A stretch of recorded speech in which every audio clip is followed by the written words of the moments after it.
시작하겠습니다. 하나님의 위로가 성도님에게 임합니다. 하나님의 위로가 성도님에게 임합니다. 아멘. 모순이라는 그런 단어가 있습니다. 창, 그 다음에 방패, 창모, 방패, 순, 이런 뜻을 가지고 있죠. 도무지 앞뒤가 안 맞는 그런 내용을 모순이라고 합니다. 중국에 전쟁 가운데 있었습니다. 어느 무기를 파는 그런 사람이 이 창은 어느 방패든지 다 찌를 수 있고 그리고 뚫을 수 있는 이 창입니다. 그리고 창을 팔고 있다가 다시 방패를 가지고 이 방패는 어떠한 것들도 다 막아낼 수 있습니다. 어떠한 창도 다 막아낼 수 있는 이 방패입니다. 하면서 그 물건을 팔기 시작했습니다. 그때 어떤 사람이 이렇게 말합니다. 그럼 그 창으로 그 방패를 한번 찔러 보십시오. 그러면 어떻게 되겠습니까? 모순이라는 단어가 여기서 나왔다고 합니다. 우리가 생각하는 것들 가운데 모순점들이 상당히 많습니다. 그런데 기독교에서는 이 모순을 모순이라고 하지 않고 역설, 또는 영어적인 표현으로 아이러니 하다는 그런 뜻으로 사용됩니다. 하나님은 본토 친척 아비집을 떠나 이스라엘 백성들의 시조가 되고 많은 그런 자손을 주시겠다고 하셨으며 아브라함을 선택하시고 그의 아들을 주셨어요. 그런데 모순적으로 하나님이 그것을 이삭을 드리라고 하십니다. 여러분, 자식이 있어야지만이 생육하고 번성하여서 큰 나라가 되는데 하나님이 드리라고 하시는 거예요. 모순이죠. 그러나 우리는 모순이라고 표현하지 않고 역설, 그렇게 표현합니다. 하나님의 성경책에 보면 죽어야 살고 또 섬겨야 하나님 앞에서 내가 섬김을 받고 내가 하나님 앞에 드려야지 하나님 앞에 내가 받는다는 그런 역설과 같은 그런 말입니다. 저는 한 해를 시작하면서 하나님 앞에서 믿음으로 일어날 일을 기대하며 춤추게 하시는 하나님을 우리가 한번 생각해 보자라고 해서 표를 그렇게 적어봤습니다. 정말로 한 해를 끝나면서 하나님이 나를 춤추게 하셨을까? 어떤 질병 가운데서도 어떤 물질적인 환경 가운데서도 우리 자녀에게 하나님이 우리에게 우리 교회에 춤추게 하시는 하나님이 있었단 말인가 하고 생각해 보았어요. 어찌 보면 모순과 같고 역설과 같지만 그러나 지금까지 제가 살아온 길들을 생각해 보면서 1년 동안에 코로나로 수많은 사람들이 죽어가고 그리고 또 많은 어려운 경제적인 문제가 있었지만 하나님은 지금도 나를 위로하시고 그리고 역설과 같이 하나님이 나를 이곳까지 인도하시는 모습을 보게 됩니다. 여러분들 삶 가운데서도 올해 한 해 하나님이 춤추게 하시는 하나님을 연말에 만나시고 주의 은혜를 더하시기를 주님의 이름으로 축복합니다. 아멘. 저는 위로라는 그런 하나님의 말씀을 구약에 있는 성경에서 그 다음에 신약에 있는 성경에서 그러면 우리 시대에 어떤 위로를 하나님이 우리에게 주셨는가 함께 살펴보도록 하겠습니다. 이사야서 40장 1절로 2절을 5절을 같이 한번 읽어보도록 하겠습니다. 시작. 너희 하나님이 이르시되 너희는 위로하라 내 백성을 위로하라. 너희는 예루살렘에 그것에 외치라. 너희의 때가 끝나고 그 죄악의 사함을 받느니라. 그의 모든 죄로 말미암아 하십니다. 외치는 자의 소리여 이르되 너희는 광야에서 사막에서 우리 하나님의 대로를 평탄케 하라. 골짜기마다 도두어지며 산마다 언덕마다 그러지 아니할 것이 평탄하게 험한 것이 평지가 될 것이요 여호와의 영광이 나타나고 모든 육체가 그것을 함께 보리라. 이는 여호와의 아멘. 이사야가 몇 장으로 되어 있는지 혹시 아십니까? 66장으로 되어 있어요. 구약에서 창세기서부터 말라기까지 39권이에요. 그리고 마태복음부터 요한계시록까지 27권이에요. 그래서 66권이에요. 근데 희한하게 이 하나님의 말씀 이사야가 66권인데 39권까지는 구약에 대한 하나님의 말씀이에요. 신약에 오는 그런 해당된 사항이 이사야서 40장 1절서부터 하나님의 말씀이 전개돼요. 40장 1절에 하나님의 백성을 위로하라라고 말씀하고 있어요. 어떤 성경학자들은 1장서부터 39장에 있는 말씀을 이사야가 썼고 그 다음에 40장부터 66장까지는 다른 어떤 이사야 아닌 다른 사람이 썼다고 그렇게 하시는 분들도 있어요. 이사야서 1장부터 39장은 이스라엘이 하나님 앞에서 선택받고 하나님 앞에서 바르게 살지 못하여서 망한다는 그런 내용으로 예언적인 그런 말씀이 있어요. 40장서부터 66장까지는 하나님께서 이스라엘 백성들을 다시 사용하시고 메시아가 오실 것을 이사야에서 말씀하고 있습니다. 여러분들 그때 처음으로 우리에게 40장 1절에 보면 하나님께서 우리를 위로하시는 내용을 보게 됩니다. 마치 마태복음 1장 1절에 예수 그리스도께서 오심에 대해서 말씀하고 있어요. 오늘 성경에서도 3절, 4절, 5절에 보면 누가복음에 있는 말씀이 똑같아요. 예수님께서 오시기 전에 골짜기마다 도두어지며 산마다 언덕마다 낮아지고 고루어지지 않는 곳이 평탄케 되며 험한 곳이 평지가 되리라 하고 하나님의 말씀이 있습니다. 이 말씀은 어찌 보면 구약에 있는 그런 하나님의 말씀을 이제 신약으로 가까이 오면서 이스라엘 백성들을 위로하기 위해서 예수 그리스도께서 오심에 대하여 말씀하고 있는 부분인 것입니다. 우리 시대로 접어들면 이러합니다.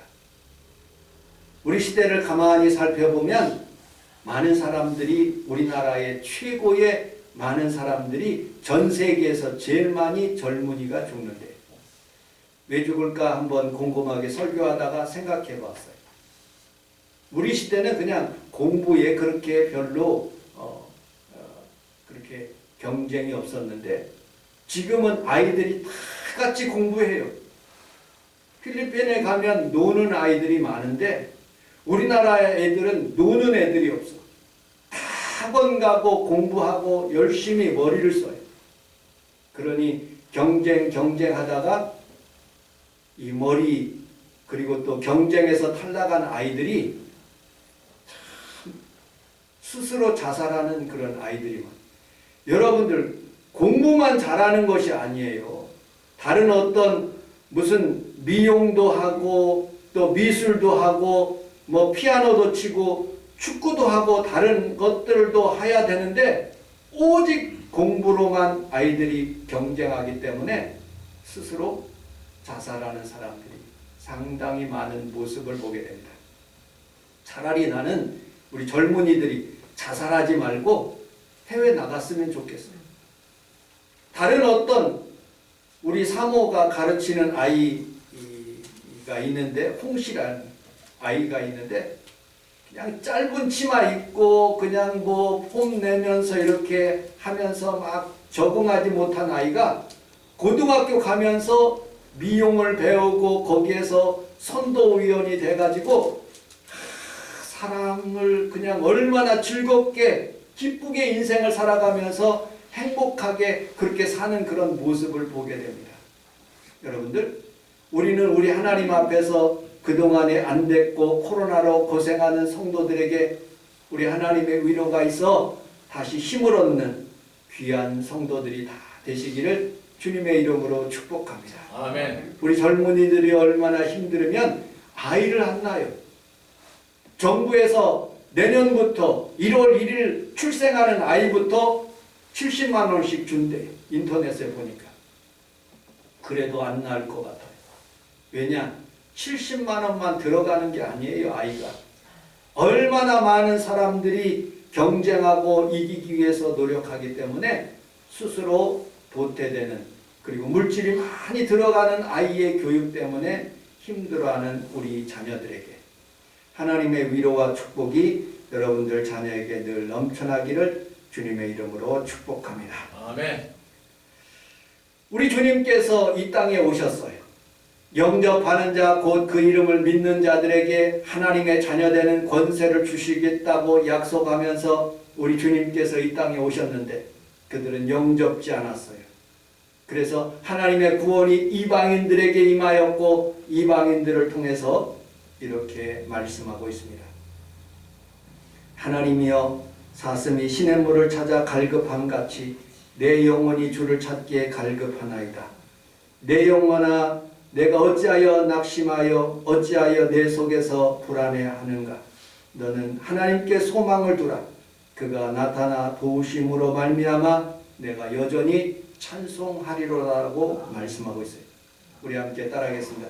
하나님께 소망을 둡시다. 하나님께 소망을 주시다. 좋은 일이 일어납니다. 좋은 일이 일어납니다. 아멘. 두 번째로 신약의 위로 성탄절에 대해서 누가복음 2장 25절로 28절을 같이 한번 읽어보도록 하겠습니다.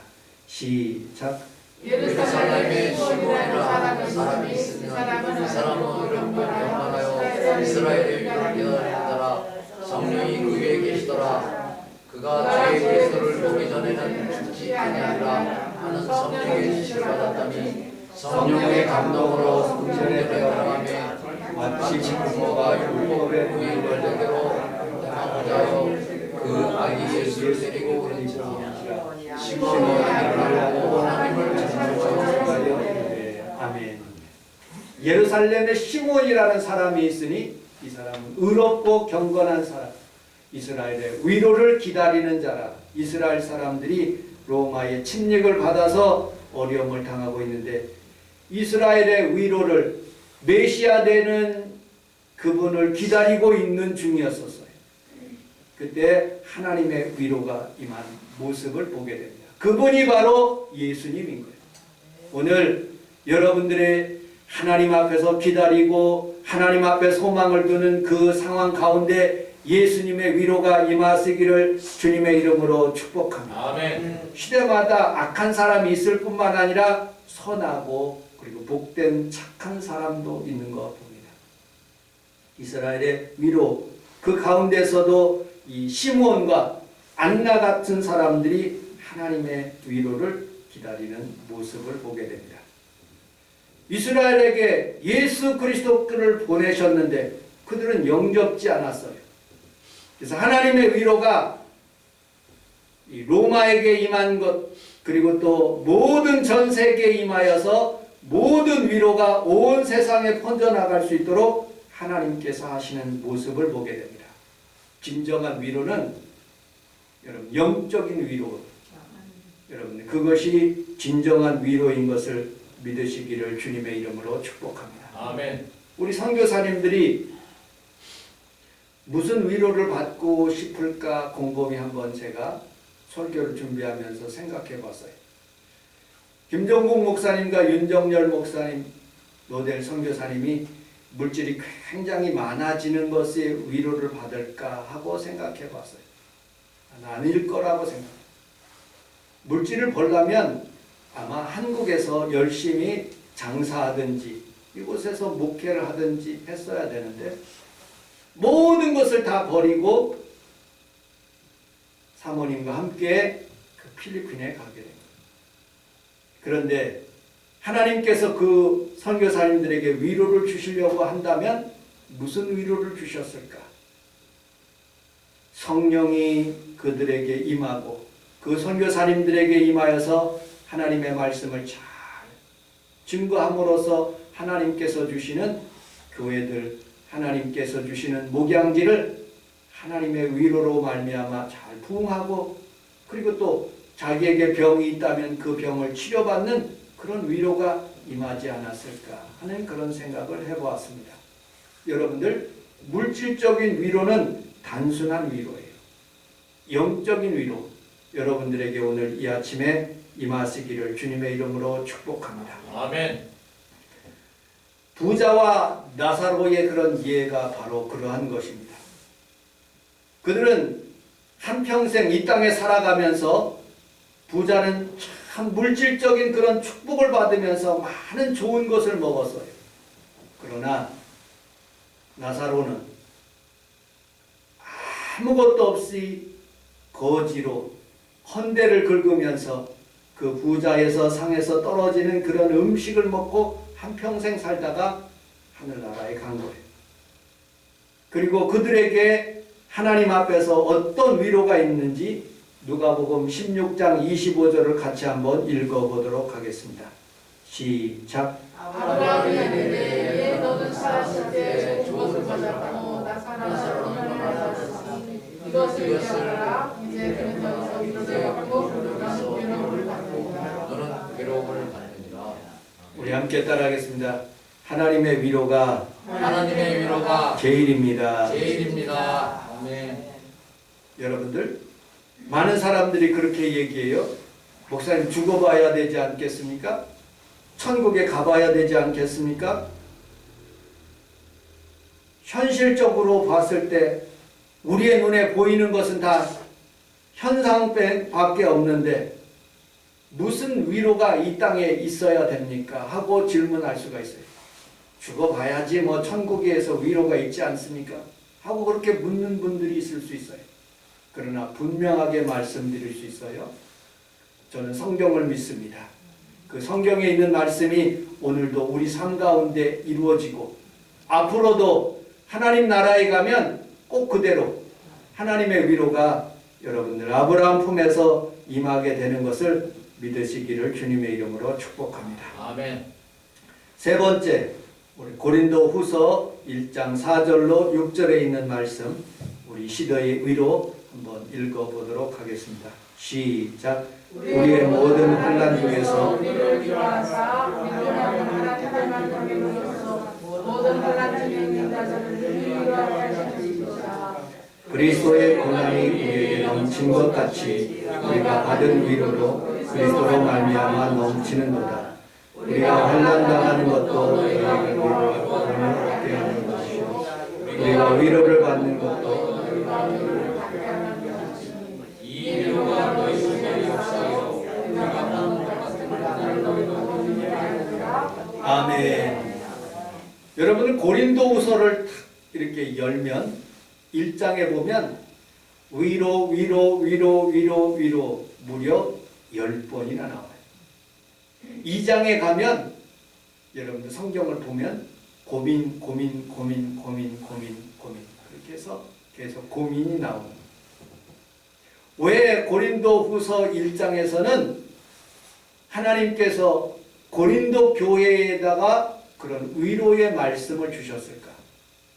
고린도 교회는 참 문제가 많은 교회.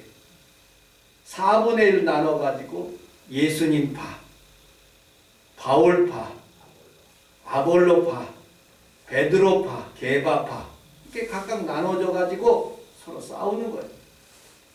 성도들끼리 나눠가지고 성도들이 싸우는 거예요. 또 고린도 그러면은 음란의 도시예요. 거기에는 정말로 그냥 소돔과 고모라처럼 그렇게 음란한 장소가 고린도라는 지역이에요. 그것에서 성도들이 어떤 일들이 일어나느냐, 자녀와 자녀끼리, 그리고 또 아버지와 어머니, 그 딸과의 관계, 그것을 통해서 고린도 교회에서 그런 성적인 타락이 굉장합니다. 우상의 제물을 먹는 그런 문제, 방언에 대한 문제, 은사에 대한 문제를 사도 바울이 책망하기 시작하는 거예요. 너 이거 잘못했다, 이렇게 고쳐라. 그런데 고린도후서에 오면서 이제 그렇게 책망한 그런 고린도 성도들에게 위로를 주시는 거예요. 마치 성원 순복음교회에 코로나로 인해서 어려움을 당하고 또 교회 부흥을 하지 못하고 있는 상황 가운데 있었을 때 우리 주님께서 이 강대상에 쓰셔서 여러분들을 위로하시고 하나님의 은혜로 여러분들을 덮어주시는 그런 상상을 하시면서 예배를 드리시면 오늘 여러분들의 위로가 임하게 될 줄로 믿습니다. 아멘. 여러분들 질병 걸린 사람, 그리고 또 상중에 있는 사람, 또 물질로 고생하고 있는 사람, 이런 사람에게 제가 찾아가서 위로를 줍니다. 그러면 제가 신방하면 그 위로가 풀릴까요? 안 풀릴까요? 상황은 그대로 있어요. 물질이 어려운 사람 그대로 물질이 어렵습니다. 상중에 있는 사람 제가 찾아간다고 해서 그 부모님이 살아나는 거 아니에요. 또 자녀의 문제가 있는 사람 자녀의 문제로 제가 신방한다고 해서 그 자녀의 문제가 풀리는 게 아니에요. 그러면 왜 위로를 주실까요? 여러분들 하나님께서 여러분들에게 왜 이 아침에 위로의 하나님의 말씀을 주실까요? 상황은 변함이 없어요. 그러나 그 위로의 말씀을 듣고 새 힘이 생기는 거예요. 하나님의 위로의 말씀을 듣고 내가 해야 되겠다. 하나님이 날 도와주신다. 하나님의 믿음으로 살아야겠다 하는 그런 마음 자세를 가지면 하나님은 전능하신 하나님이기 때문에 여러분들을 합력하여서 선을 이루게 하시는 것을 믿으시기를 주님의 이름으로 축복합니다. 아멘. 우리 4절을 같이 한번 읽어보도록 하겠습니다. 4절 시작. 우리의 모든 환난 중에서 우리를 위로하사 위로하여 하나님께 받는 위로로서 모든 환난 중에 있는 자들을 능히 위로하게 하시는 분이 있으시다. 위로는 언제 필요한가? 위로는 첫째로 환난 중에서 위로가 필요한 거예요. 위로를 하려 그러면 여러분들 많은 사람들이 환난 당하고 있었을 때 위로합니다. 즐거워하는 사람들에게는 위로가 필요 없습니다. 잘 노는 아이들에게는 그냥 잘 놀도록 내비두는 거예요. 그게 건강한 거예요. 그 아이가 아프거나 그리고 어떤 문제가 있거나 또 질병이 있었으면 그 아이에게 잘 해결할 수 있도록 위로하고 그리고 문제를 해결할 수 있도록 그렇게 하는 것이죠. 위험에 처해 있는 아이에게 위험에 처하지 않도록 그렇게 막아주고 위로하는 것이죠. 이처럼 환난 가운데 여러분 혹시 환난 가운데 있는 분이 있습니까? 우리 성원 순복음교회와 우리 나라와 민족이 환난 가운데 있습니까? 하나님의 위로가 필요한 이때예요. 여러분들 우리는 우리 하나님 앞에 살아가면서 이 환난 가운데 주님의 위로를 기다리는 귀한 성도들이 다 되시기를 주님의 이름으로 축복합니다. 아멘. 두 번째, 오늘 4절을 다시 한번 읽어보도록 하겠습니다. 4절 시작. 우리의 모든 환난 중에서 우리를 위로하사 위로하여 하나님께 받는 위로로서 모든 환난 중에 있는 자들을 능히 위로하게 하시는 분이시리로다. 아멘. 두 번째로는 우리 함께 따라하겠습니다. 하나님이 우리를 위로하셔야 됩니다. 위로하셔야 됩니다. 아멘. 하나님이 우리를 위로하셔요. 사람이 아무리 100마디 말로 위로한들 위로하지 못합니다. 상중에 있는 분에게 제가 찾아가서 위로한다고 그분이 위로를 받는 것이 아니더라고요. 오히려 말 잘못해가지고 상중에 있는 사람이 더 심한 그런 마음의 고통을 받는 분들이 있어요. 우리 성원 순복음교회에 찾아오신 그런 성도 중에서 위로를 받기 위해서 찾아왔는데 성도의 말 한마디가 그 마음의 상처가 되어서 더 마음이 아프게 되는 모습을 보게 됩니다.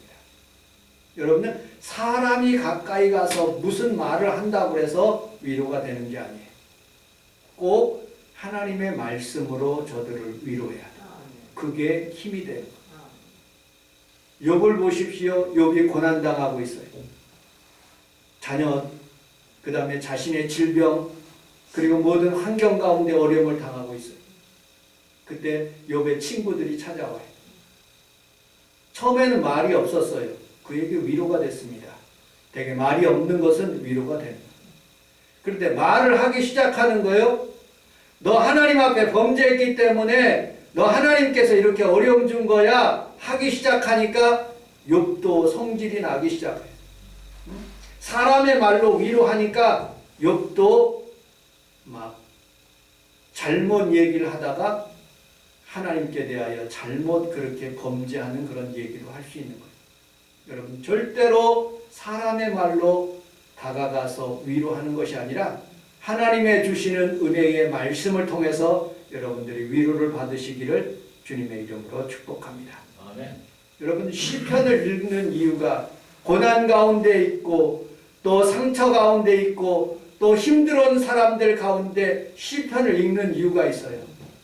대부분이 다윗이 시편을 졌는데 사울 왕으로부터 쫓겨다니면서 지은 그런 시편이 그런 하나님의 말씀이에요. 그래서 그 시편을 읽을 때 위로가 되는 거예요. 오늘 여러분들이 하늘로부터 주시는 하나님의 위로가 임하여서 하나님의 음성을 듣고 새로운 힘을 얻는 귀한 성도들이 다 되시기를 주님의 이름으로 축복합니다. 아멘. 자, 5절을 같이 한번 읽어보도록 하겠습니다. 5절 시작. 그리스도의 고난이 우리에게 넘치도록 같이 우리가 만나는 그리스도로 말미암아 넘치는도다. 아멘. 위로는 첫째로 환난 가운데 있은 사람들에게 위로가 임해요. 위로를 할 때 하나님의 말씀으로 위로를 해야 돼요.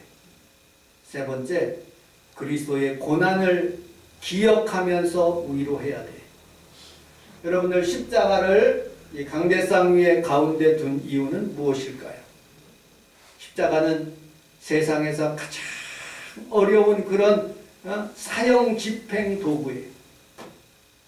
예수님께서 십자가에 달려 돌아가시는 그 사건을 통해서 나의 위로가 되는 거예요. 여러분들의 삶 속에서도 저 십자가를 바라보고 위로받으시기를 주님의 이름으로 축복합니다. 아멘. 한 해를 지나가면서 예수님의 십자가로 말미암아 내가 위로를 받고 그분으로 말미암아 힘을 얻는 귀한 성도들이 다 되시기를 주님의 이름으로 축복합니다. 예수님께서 가장 극심한 고통을 받았기 때문에 사람들을 위로할 수 있는 거예요. 제가 질병이 있었기 때문에 제가 병에 아픈 그런 시간이 있었기 때문에 신방 가서 다른 사람을 위로할 때 정말로 큰 위로가 되는 거예요.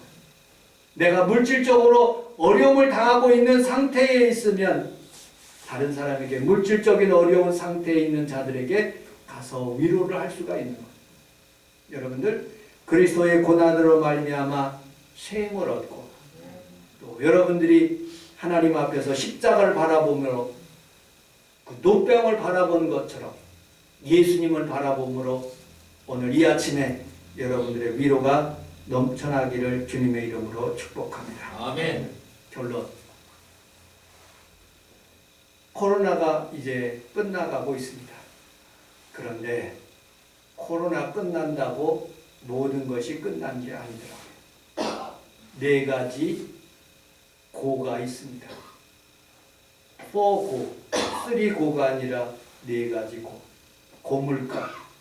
물가가 예전에 짜장면 하나 먹으면 3,000원, 4,000원이었는데 지금은 6,000원, 7,000원 배로 올랐어요. 시장에 가보면 다 물가가 올랐어요. 공무원들의 말이 생각이 납니다. 월급만 안 오르고 모든 것이 다 오른 거예요. 두 번째, 고이자.